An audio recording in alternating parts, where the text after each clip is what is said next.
You're broken down and tired of living life on the merry-go-round, and you can't find a fighter, but I see it in you, so we gon' walk it out.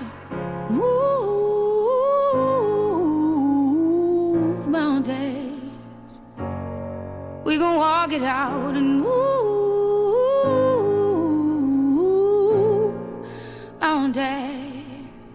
And I'll rise up, I'll rise like the day. I'll rise up, I'll rise unafraid. I'll rise up, and I do it 1,000 times again. And I'll rise up, I like the waves. I'll rise up.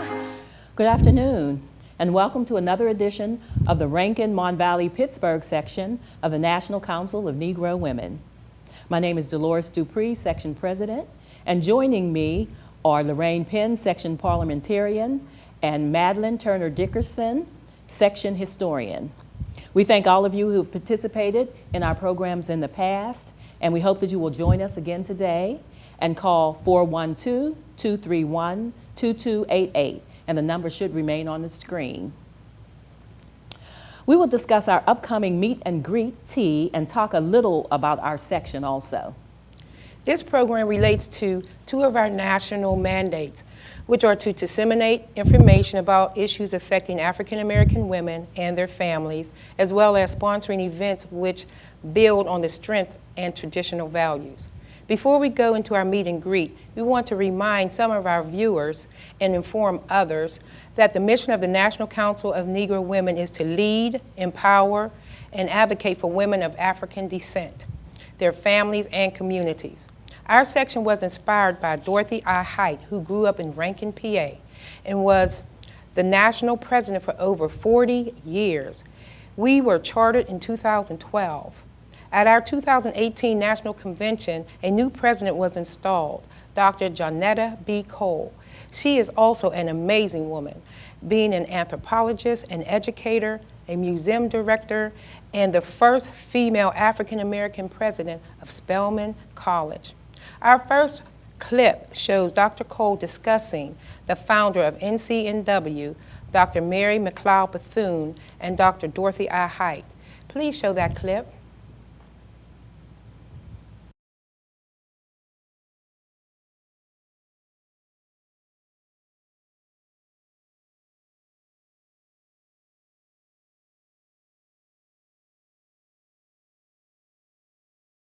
Okay, I want to switch it a little bit and talk about some fun stuff, hats. So I think you have on a fabulous hat, and one of my favorite hat icons, the civil rights icon, Dorothy Irene Height, always in extravagant and very ornate hats. I want to ask you, do you have a hat icon, and will you tell us a little bit about what you have on now? Well, first of all, I am wearing an outfit designed by one of my favorite designers. Her name is Brenda Winstead, and she has been on the mall and very connected with the Will to Adorn. But your question is about hats. And those of us who love dearly Dr. Dorothy Irene Height have to remember that she, while a shero to us, had her own shero. And that woman was, of course, the extraordinary African-American woman educator, Dr. Mary McLeod Bethune. Now, I was born in Florida, Jacksonville, Florida. Dr. Bethune, one of 17 children coming out of slavery, founded a school which became Bethune-Cookman College. It is now Bethune-Cookman University. I was very privileged as a youngster to know Dr. Bethune. I mean, literally, to sit on her lap. But here's the point. While folk may think that I was totally enamored of Dr. Bethune as an educator, what really turned me on was the way she wore a hat. Dr. Bethune could wear a hat. By the way, she was a very, very close friend of First Lady Eleanor Roosevelt. A friendship that has continued to intrigue me. I'm very interested in friendships that cross lines of difference. Men and women, black folk, white folk, young folk, old folk, straight folk, gay folk. Theirs was a very deep, special friendship. You may also remember that Dr. Bethune became something like an unofficial member of the cabinet of President Franklin Roosevelt. So when Dr. Bethune wanted to see the President of the United States, she didn't call up his secretary. She called up her friend Eleanor. And she'd just say, "Eleanor, I understand the president wants to see me." And Eleanor would go to the president and say, "Franklin, I understand you want to see Mary." They had a thing going on about the President of the United States. So Dr. Bethune did have a strong influence on me. My family was very close to her. She and my great-grandfather were the best of friends. He served on the board of Bethune-Cookman College. When he passed away in 1947, she, Dr. Mary McLeod Bethune, delivered the eulogy at my great-grandfather's funeral. Wow. So yes, you say Dr. Height, I think you must then say Mary McLeod Bethune. I think you must then think about the Negro Women's Club movement, which is what Dr. Bethune started, or helped to start. Now, one more thing. Speaking of Hasidic, Dr. Bethune would often give talks at luncheons of black women, Hasidic black women, who would come with their gloves and their hats and their pearls, and Dr. Bethune would come no less with her hat and her pearls and her gloves. But she had a lesson for her sisters. She would often begin by saying, "My sisters, you've got to stop playing so much bridge, and you've got to start building bridges back into the communities that you have come from." And then she would use a phrase that has come down to Dr. Dorothy Irene Height, and is still the signature line for the National Council of Negro Women. Dr. Bethune would say, "My sisters, go ahead, climb to the very top of your profession.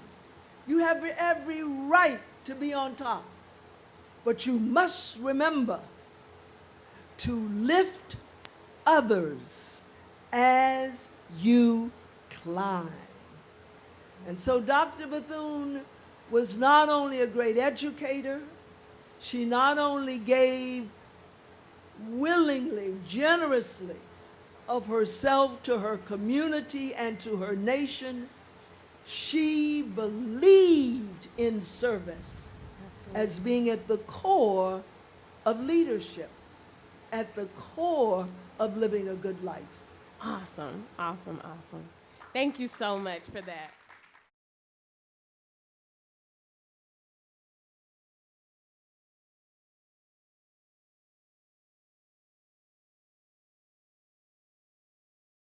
Although that clip was from a couple of years ago, it gives a little insight on the respect that Dr. Cole has for Dr. Bethune and Dr. Height. Remember, if you want to comment on anything that you are seeing or are interested in attending our meet and greet, give us a call. Please show our flyer while we discuss it. As you can see, the meet and greet tea will take place on Sunday, September 29th, 2019, from 2 p.m. until 5 p.m. It is a free event and will take place at the Duquesne West Mifflin Boys and Girls Club, 29 North 3rd Street in Duquesne, PA. Our special guests will be Youth Undoing Institutional Racism. We will also have singers from Robert Morris University. There will be refreshments, door prizes, and line dancing. But because space is limited, you must RSVP by September 23rd. You can call 412-953-9583 or email us at NCNW rankinpa@yahoo.com. Before we get further into our meet and greet, I would like to give you a little more of the history of our organization. As was already stated, the Pittsburgh section, or the Rankin Mon Valley Pittsburgh section, was founded in 2010. Now, this is not the first time that the National Council of Negro Women had been in the Pittsburgh area, but those previous sections had disbanded, so we started up again in 2010.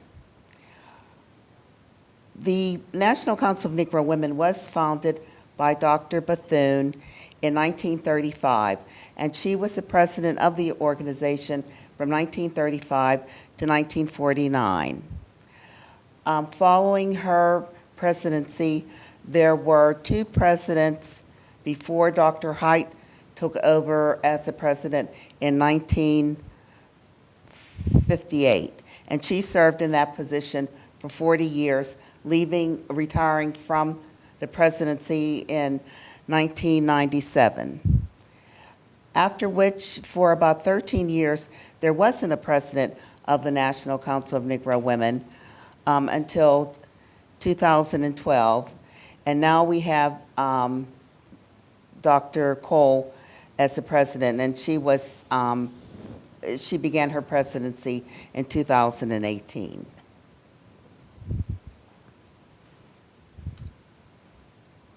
Now that's a little taste of some of the information you will receive at the meet and greet.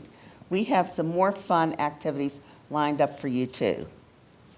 Okay, so we talked about having students from Robert Morris University perform a song or two during the event.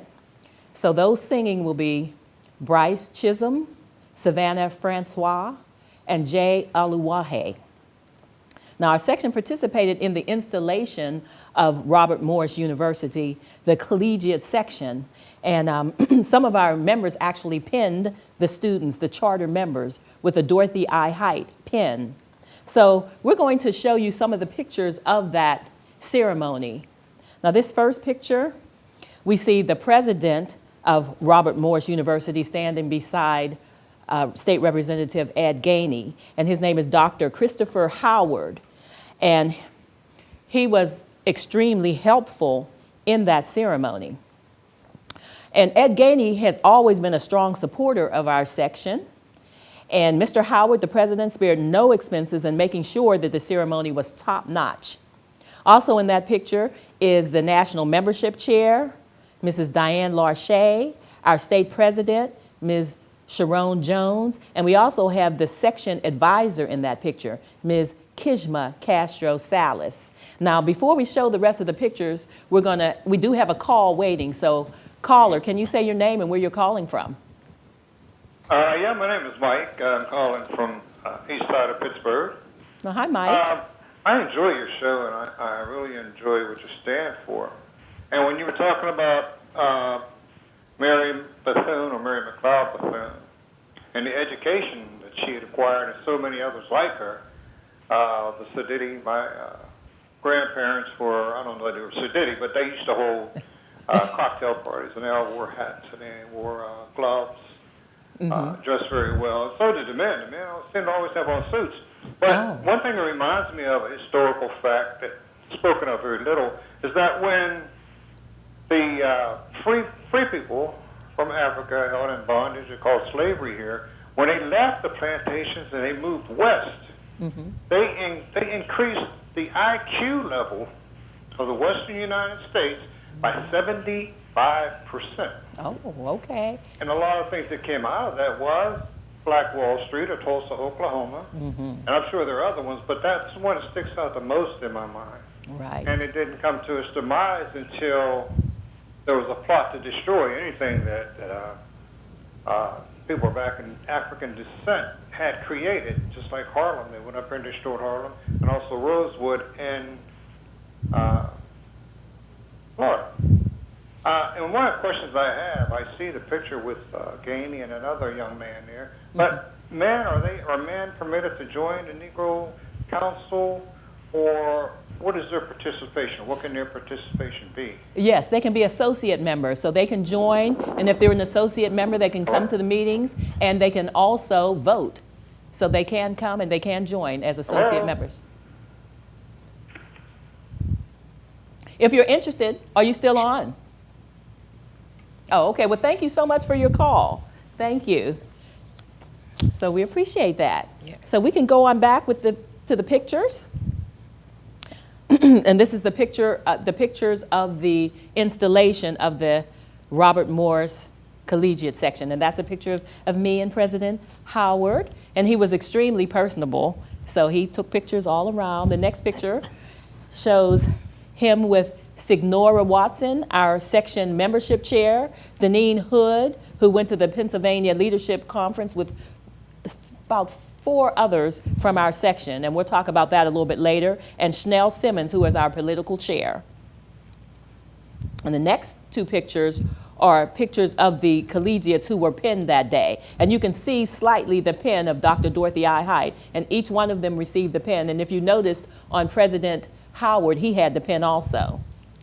So we plan to keep connected with the Robert Morris Collegiate section, and they've agreed to attend our tea. So if you plan to attend the tea, you will see some of the collegiate members also.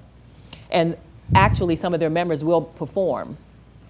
Now, some of them also grace us with their presence at our bowling party. We recently had a bowling party in July, and they came and supported us, and we plan to support them in their events also. And we thank the president of the section, Ms. Melanie Hall, for keeping us in the loop. Now, we have a video clip of 3 of the collegiate members discussing their section. So please show that clip. To begin, however, today, I'm going to say a celebration, because we have 3 young ladies with us here today that are a part of the first collegiate chapter in Western Pennsylvania, am I right? And there was another, the first and maybe only? Yes. Of the National Council of Negro Women. Yes. Ha! Welcome, my 3 guests. They're all students at Robert Morris University, and I should point out, when I say their chapter is the first, it is at Robert Morris University. Kejana Gerard, Ebony Davis, and Aaliyah Johnson, welcome to you all. Thank you. So whose idea was it? How did this chapter get started? We were freshmen at the time, and there wasn't a lot of organizations on campus that we saw were solely for African American women. And we were like, there's nothing here for us. We were considering to transfer. And at the time, our multicultural student services director was like, well, make a change about it. So she introduced us to Kejana, who felt the same way. And she introduced the National Council of Negro Women to us, sent us the link to the website, because she was involved with a chapter at Frostburg State University. So we sat down, we got to know each other, and we're like, we definitely want to bring this to campus, and that's how it started. And that's how it started. So Kejana, talk me through it a little bit, because there are probably a lot of young people let's be honest, when we say the National Council of Negro Women, there's probably a lot of other people your age that would feel like this isn't a group that I can connect with. So, like Ebony said, we didn't feel like we had something on campus. So being able to connect with other women, because we have chapters in Pennsylvania, but however, they're on Eastern Pennsylvania side. So it's not easy for us to get connected. But being able to know that you have that support around the world or around our country, because we can connect through social media, we can connect through our conferences, national conferences that we have. And so when we get together on campus, we get together where we're empowering each other. So we do events where we empower each other. We do community service so that we're empowering other people around the community. So a lot of our campus-based events are girl talks, so we do a lot of girl talks. But it's not only for us to empower the women on campus, but we also empower the Black males on our campus as well. And Aaliyah, I mean, it seems to me that there are definite benefits of building a network like the one you guys are talking about. Tell me what it's meant to you personally. Personally, it's been everything. It's really been like a really long journey. Like, we're actually seniors now, and we finally got our charter our junior year of college. And it just, Wait, so this started in your freshman year, and that's how long the process takes? yeah, Okay. and it takes a lot of work to charter a chapter. And when we actually did it, like, we were literally in tears. Like, it's been a long journey, and we know, like, we're gonna probably leave something behind. So it's like we started off like, oh, you know, like, I'm sad, I wanna go home, and now we're just like, yeah, like, we have a legacy, and we actually have like a standard to uphold now, so it means a lot. So now you talk about the legacy, and I'll put this out to whoever wants to answer it. So what is that legacy? Because now, are you passing this on? Have you had other members join in? How do you pass it along? Look at you smiling. We're actually in the process of like passing the torch down. So basically, we have like tons of members, and they're so excited, and they usually like look at us like for the answers, but now we're actually seeing like what it's gonna be like when we're gone, and then you get like a little bubbly inside. We're actually gonna have elections next semester, so we're actually passing over our roles, so it's gonna be like really intense. Absolutely. And Ebony, I mean, you mentioned coming on campus feeling like you needed an organization, and the realities are, even in 2018, soon to be 19, there are still some issues that pop up, that happen on a campus when you are the minority on campus. Yeah, there is still some issues that pop up on our campus, or just also in a city of Pittsburgh and all around the country. But what we do with our organization is we bring the problems to our organization, and we talk about them and try to uplift everyone just to keep them in good spirits, that even though this is happening in the world, we are here to come together and be a support system, and how could we make this better in our community and on our campus. And that's what NCNW has brought to campus, and it's also created these relationships amongst just us females, but also with the males too. So, Kijana, give me an idea, because what I happen to know that I found out before the taping of this show is you are all members of Greek organizations, part of the Divine Nine. Tell me how do the two differ? So for us, for our Greek organizations, we tend to follow guidelines that we do, or we do other stuff in a different business. Like that's one thing that I can say that we're different about, is the business. And for both are safe spaces for us. Like that's one thing we have in common. Both organizations are safe spaces. But one thing I've realized with NCNW is that our friendship built even more. And it's because we created that organization together. For just our chapter personally, it was deeper for us. And so I love my sorority. I'm a proud woman of Alpha Kappa Alpha Sorority Incorporated. And I have women around the world that empower me just as much as I have women around the world in NCNW to empower me as well. Awesome. And full disclosure, fairness, Alpha Kappa Alpha, Alpha Kappa Alpha, Delta Sigma Theta Incorporated. Just want to get that out here. We got 30 seconds, so you're all seniors. Yes. What's next for you? I will be graduating this week, actually, and I will be going home to the Virgin Islands. Awesome. How about you? I graduate in May, and I'm just looking to see where I can work in corporate communications or also grad assistantships. Okay, and you? Well, I'm also a communication, so I'll be attending grad school in the fall, and I'll be looking to get into field of corporate communications as well. Terrific. Thanks, ladies. And thank you for doing what you did at Robert Morris. It makes a difference, and it's exciting to see young people take that and run with it. So congratulations. Thank you for having us. Thank you. I see we have a call. Can we take the call, please? Caller? Yes. Hi. James from the East End. Hi, James. Thanks for calling. Yeah, I just want to say I enjoy the show very much. I usually look every time you have a show. Great. And tonight I heard Dr. Height talking. She sounded like a Baptist minister. She had a strong, dignified voice. Yes. And I was wondering, how can I get a CD of her giving a speech? Does anyone know? I know there are CDs that they do have. Now, they may be out of print, but a lot of people have been able to get them on the internet. So they have been out of print, but they have been on the internet. Because if you join, you can get some CDs of her. Oh, as a matter of fact, there was a caller that asked if men could join, and they can. And certain memberships, you get a CD with your membership. All right. That's a thought, huh? That's a good answer. And a good question. Yeah, but you can get one. And just one more point, a suggestion for your next telecast. I think all the participants should wear a hat in honor of Dr. Height. You know, we do suggestion. have events where we have hats on for Dorothy and different things like that. Some of our events, we do ask that they wear hats. But you want us to wear them on TV, huh? Yes. We'll take that under consideration or under advisement. I'm sorry, what did you say? Just keep it in mind for your next show, and I enjoy the show very much.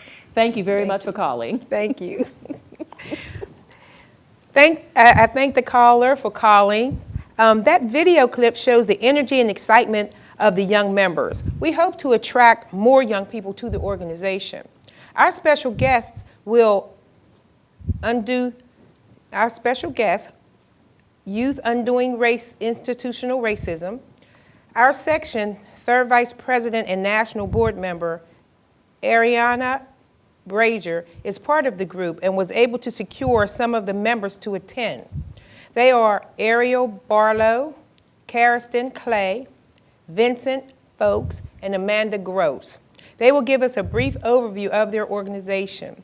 We ran across a video clip of the Youth Undoing Racism at a race conference. Please show that clip.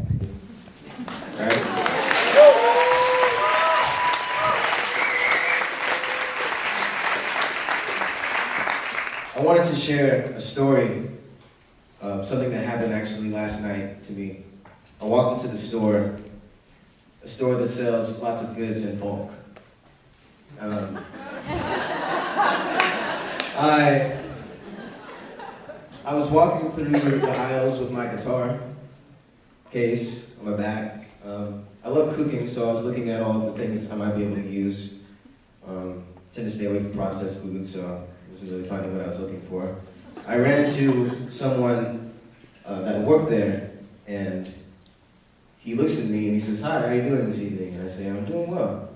And he makes eye contact with me for a moment, and I know the look that he's giving me.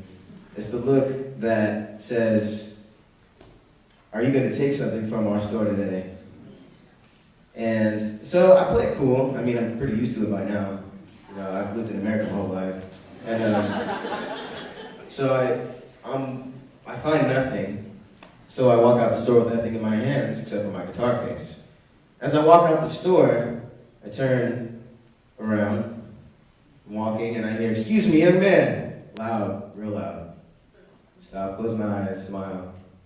Turn around, and there's the guy looking at me. He says, "You know, I'm really sorry about this, but I have to check your bag."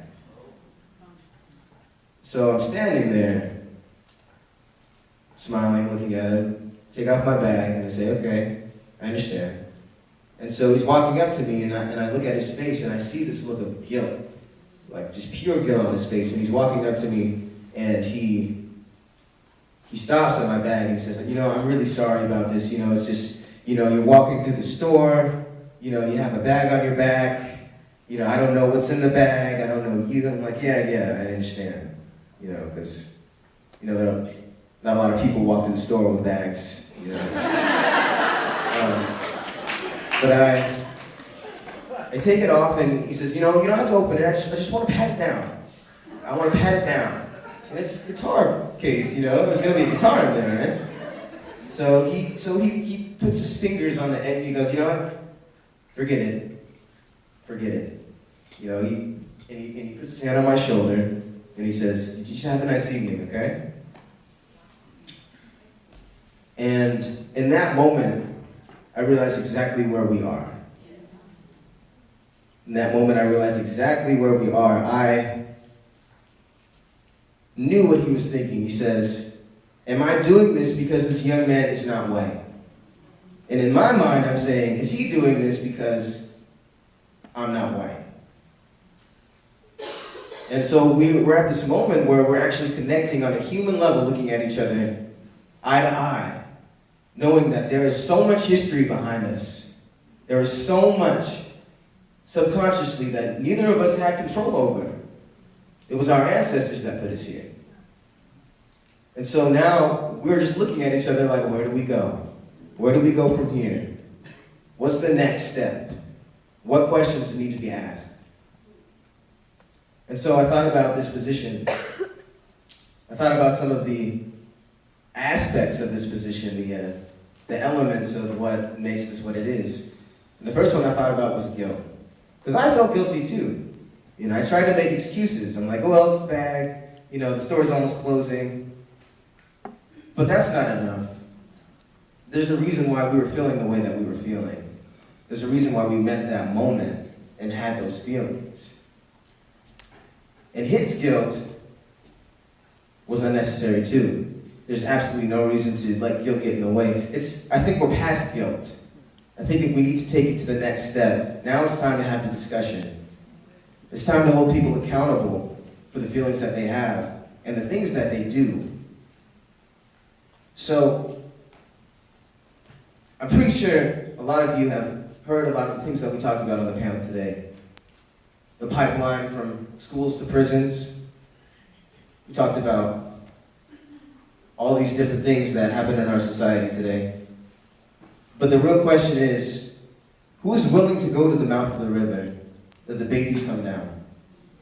Because we are losing babies. We are losing children. There's not enough of us. The babies keep coming. Babies are dying. Children are dying. Trayvon is dead. People are dying every day. Every single day. And we can take one or two. We can pick them out of the water. But who's willing to walk up the hill where the mouth of the river is at? Who's willing to do it? Who's really willing? It's easy to come to a conference every year and listen to each other, to listen to our problems and the things that we talk about doing. But what's the next step? We, as in YUIR, Youth Against Institutional Racism, are more than just pretty faces. We're more than just beautiful kids. We're a movement. We are looking for revolution.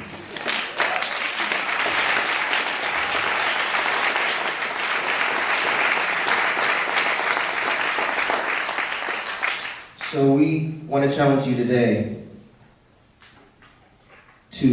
or remind you, if this is how you feel, that your perspective is everything, and it always starts with you and your perspective.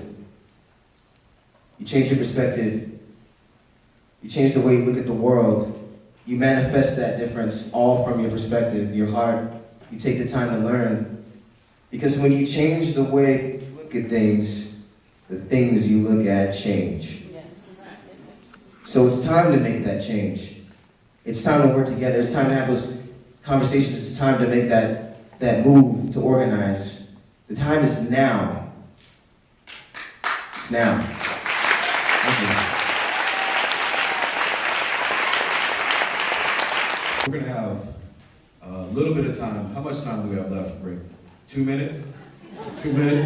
So we're going to have time for maybe one or two quick questions for the young people on the panel. But before we do that, I mean, as Otieno said, this is a movement. This is not all of YUR. This is just part of the team. And I want to say to Jamal, you're never, ever late. You know, when you're here at the right time. Your spirit is something that is That was an amazing clip, and everything he said was so true.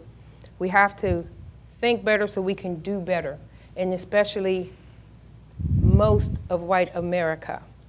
I actually attended their anti-racism workshop, and it was such a thought-provoking and revealing workshop. They taught you the history of how America came to be, not by what people thought or theories. They actually showed us books and how laws were created to keep the races separate and to have one above the other, even though indentured servants were treated just like enslaved people from Africa. And they made the division by law. And that is still ingrained in so much of America. When they say institutional racism is weaved into the fabric of America, we have to break that fabric, break that bond. So after that clip, I hope you will attend the meet and greet tea so you can see these young people in action, and they can teach us some things as we teach them. So not only will you come there and learn about NCNW, you will also be enlightened. The young people seem to be ready to take the mantle and make more changes.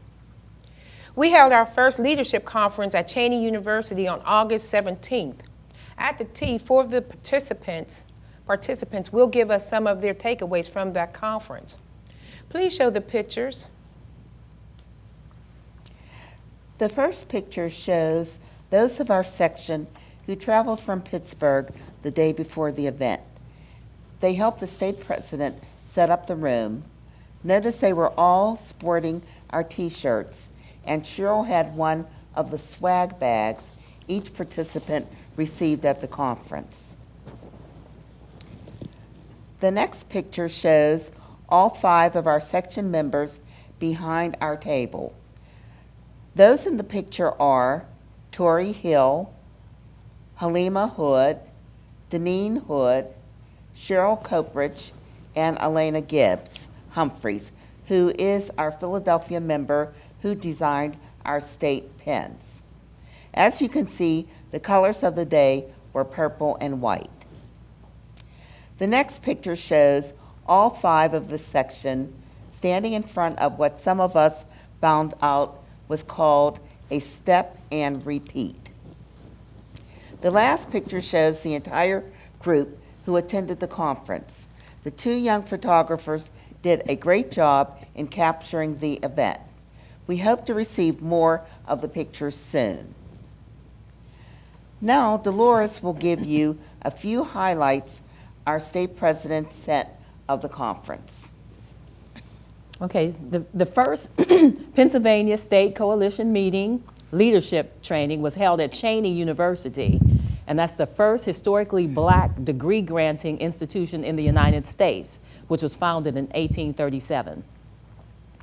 So the highlights that she sent us were, number 1, we understand the vision and will seek formation as the Pennsylvania State Coalition of the National Council of Negro Women Incorporated. Number 2, we have identified qualified steering committee members to serve on the Pennsylvania State Coalition and help us move forward in unison. Number 3, all the Pennsylvania community-based and 8 of the collegiate sections were present. Number 4, we had a chance to fellowship, share, and reflect. Number 5, we were educated and enlightened regarding the programs and initiatives of each section. Number 6, we know the concerns of our collegiate sections and can begin to bridge the gaps. Number 7, we recognize that our community-based sections have to become more attractive to sustain young members. Number 8, the national representation who attended were Diane Larche, membership co-chair and president of the Greater Atlanta section, as well as Sherrod Denton, young adult vice chair and Georgia state president. Number 9, we have proven to be resourceful and will push forward even in the bleakest of times. Number 10, she stated that she is so proud of each of us for the skills, talent, and time that we devote to making our sections flourish. Number 11, President Jones gave special thanks to the First Pennsylvania State Leadership Conference Planning Committee, the community-based sections, and all the collegiate sections of our presence and participation, for our presence and participation. Number 12, she then stated, let's keep the momentum and commit to being strong, steadfast, courageous, and engaged. And those were the 12 highlights that she submitted to us from the convention. As you may remember, the flyer that you saw earlier in the program stated that we will have door prizes. We also will have line dancing, which goes to another one of our mandates, which is to promote healthy lifestyles and behaviors through wellness projects. Remember, our meet and greet tea is a free event, but you must RSVP because the space is limited. You'll have an opportunity to meet some of the members as well as join. The deadline to RSVP is September 23rd. Before we go on, we want to mention our 10th annual Legacy Awards Luncheon that will take place at the Doubletree Hotel on March 21st, 2020. We usually hold the event at the Hosanna House, but last year we had to turn away people because the event has become so popular. Therefore, we found a larger venue this year, and it will be at the Doubletree Hotel in Monroeville. This event honors women 80 years or older who have contributed to our culture. Dr. Height was an inspiration for this event because she was active until she transitioned at the age of 98. The next clip is her nephew when he spoke at our luncheon in 2017. Please show the clip. The Reverend Daniel Aldridge. He is the nephew of Dr. Dorothy Height. He is here tonight. I'm going to ask if he would come forward.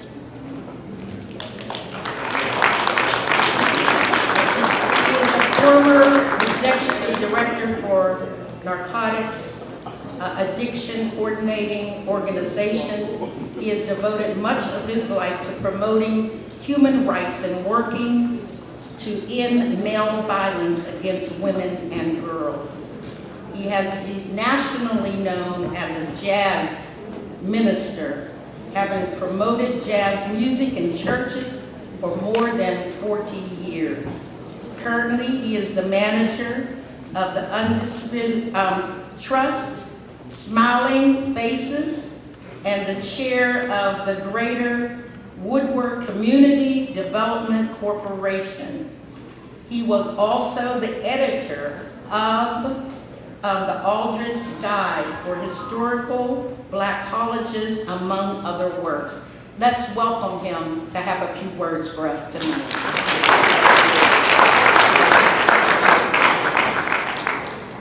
Thank you very much to all. I'm really so honored that you honoring both yourselves and my Aunt Dorothy would have been 105 years old yesterday. Many people talk about the meeting of my aunt.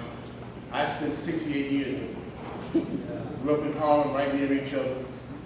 And I just want to say a couple of things about my aunt, just to give a little bit of her character, which is she was so special. Aunt Dorothy never bragged about what she did. You know, she was not the kind of person who always talked about any of her achievements, though they were many. And during the 60s, people used to come forward all the time because we started beginning to get a lot of positions. You know, I'm the first this, I'm the first that.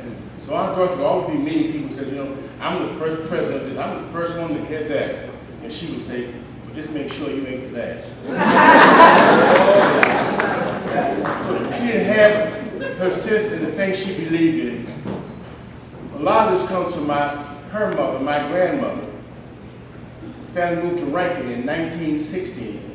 My grandmother was an active member of the Pennsylvania Federation of Colored Women's Clubs. It began back here in 1895 when northeastern Pittsburgh had the largest group of colored women's club in the United States. Two things Mom talked about and believed in. She believed in women and colored women, and she carried the motto in her heart. She would say, lift as you climb. Climb as you lift. Yeah. She said, when you're doing something, you better make sure you're bringing somebody else with you. Yeah. I don't want to hear about it. So that's where that statement she comes, if you told people first, she would always say, just make sure you ain't the last. And she would say it in a way that you understood what she was talking about. The other thing, the other motto, which I carry, and I see being her nephew as an obligation. My mother was her younger sister. There were 4 years between the two of them. We all grew up in the same little neighborhood in Harlem. We had one sister. My mother, we lived on 149th Street, Aunt Josephine on 150th Street, Aunt Golden on 148th Street, Aunt Dorothy on 152nd Street. So we all lived right around each other. And having had no children, my brother and I were essentially the sons of Aunt Dorothy. And she tells me this many times, in terms of what she believed in. She would say, do all that you can for as many as you can, as best you can, for as long as you can. And she said, make your peace with the rest. That was how she lived. That's what she stood for. And she was fierce. She was kind. And you know she was fierce because no one was going to head organizations of 200 groups of women and not be fierce. 20 groups of black women. You had to keep in check the Deltas, the AKs, the Sigma Gamma Rho, all the other groups. You had to keep all those folk in check. And she was 5'11" inches tall, and she could look you in the eye, as I would say, with a death stare, and keep you in check. But she was an absolutely wonderful person, totally devoted to the movement, totally devoted to educating black women. And the last thing shortly before her death, and I talked to her pretty soon before she died, because we talked about Obama being elected president. And she said to me at the election, she said, Danny, I worked all my life for this. I can die now. So that's how committed she was to what that meant to her. And the final thing she said to me once, somebody wanted to give her an award. He said, what's your greatest award? And she said, the greatest award you will ever have is for your people to think that you had something to say that was worth listening to. Come on. I never get tired of listening to that clip. But we do have a caller. Caller, please say your name and where you're calling from. Maybe they hung up. All right. Sorry we missed that caller, but I hope you enjoyed the clip. It's nice to have someone who has been so close to Dr. Height give some anecdotes, etc. The next clip shows one of our members, Reverend Greg, who gave a prayer that capitalized what our luncheons are all about. Please show that clip. He said, join today. Thank you very much. Let us invite the Lord into this place. Let us pray. O Lord our God, how excellent is your name in all the earth. We praise you and we magnify your holy name. We gather together this afternoon to celebrate women, the women of our great region. We come this afternoon because of the great women who continue not to forget on the shoulders of which we stand. We are here today, Lord, because of your rich blessings upon us all. We are here today because of the excellent and tireless work of the Rankin Mon Valley Pittsburgh section of the National Council of Women. And we are thankful for their leadership and each member who have worked to make this day possible.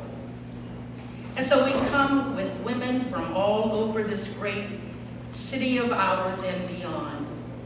Women who have been called out of darkness into your marvelous light.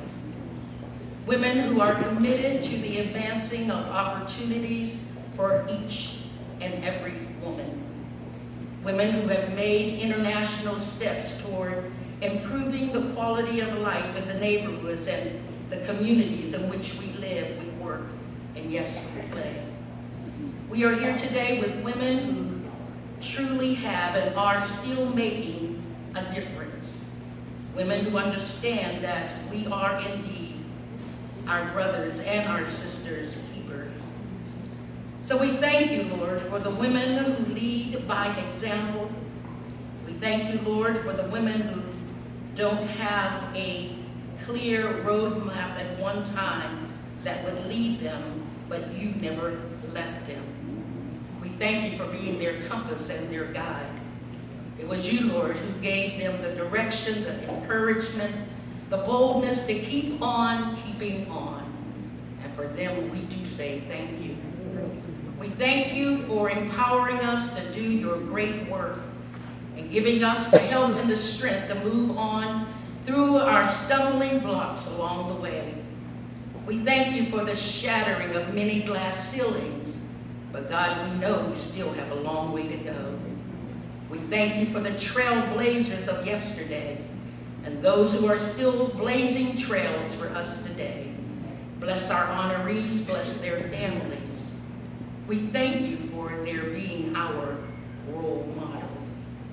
And we have to say thank you for the legacy of Dr. Dorothy Height. We thank you for her vision, and we thank you for being a part of our community. Right, I think that sort of summed up what the Legacy Awards Luncheon is all about. So that's like a save the date.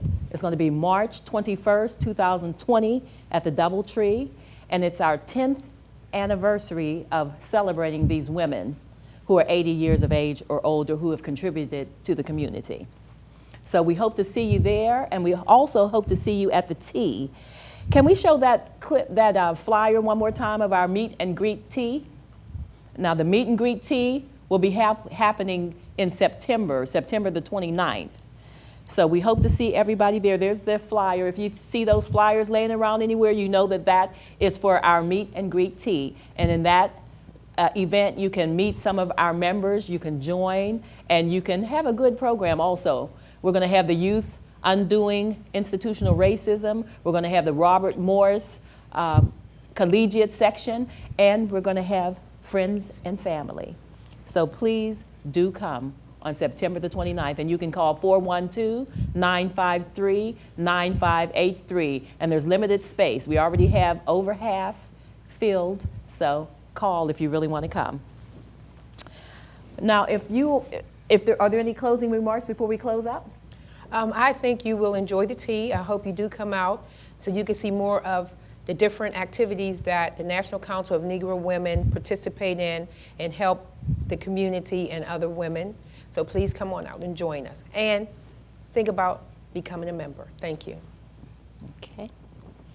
Okay, if there's nothing else, we want to thank all of you for watching, and we hope that you tune in next time, and we also hope to see you on September the 29th. Now, in closing, we also have one last clip, but we're going to leave, and we hope to see you next time, but this clip is another clip with the Youth Undoing Institutional Racism. It's a different clip, but that's how we're going to end, and we hope to see you next time. So thanks for watching, and thanks for calling in, those of you who called in. Yes, thank you. Thank you. When we talk about internalized racial oppression, these are subconscious messages that we've all gotten. And if you guys don't get anything from these 3 days together, we hope that you really get this piece. We think this piece is really a matter of life and death for us. Freedom School is designed to expose young people to, first and foremost, to anti-racist community organizing. To develop leadership that hopefully will last for a lifetime. We want to see folks that come through Freedom School that will continue to do community organizing or institutional organizing throughout the rest of their lives. Freedom School, we try to expose young people to history they're not getting in school, so history of the race construct in the United States, history of how race was constructed in the Pacific Northwest, whether that's around housing, criminal justice, education issues, why certain communities look the way certain communities look.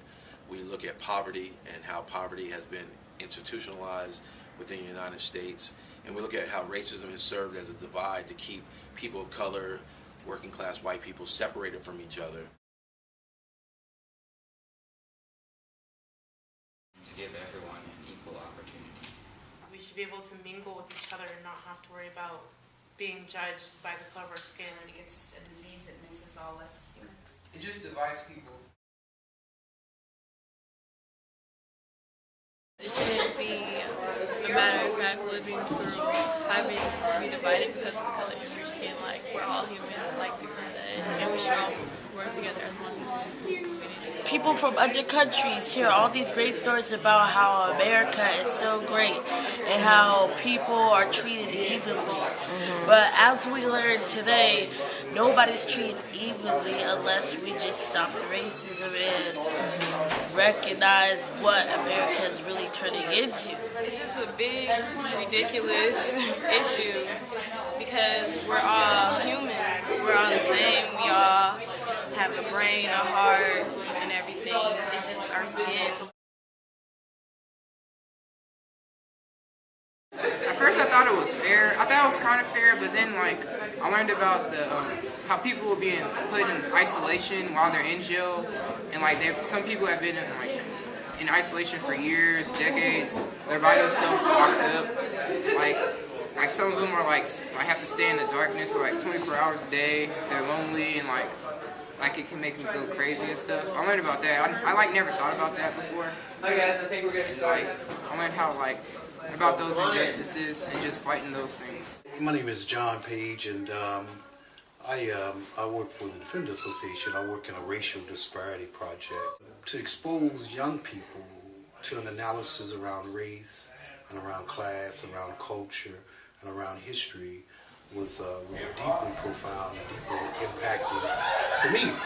Especially, I'd be remiss if I didn't say there wasn't a certain amount of sadness from not having received this information when I was a youth. So it's almost like a charge for me to be a part of young people doing this, getting involved in this work. Seeing the young people come in on the first day, not knowing what to expect, and seeing the relationships that are built over the time they're together, and seeing how they are and how they're seeing themselves in the world at the end of Freedom School. From our experience, we see that when you create an environment that is loving, that has discipline, high expectations, any child can excel.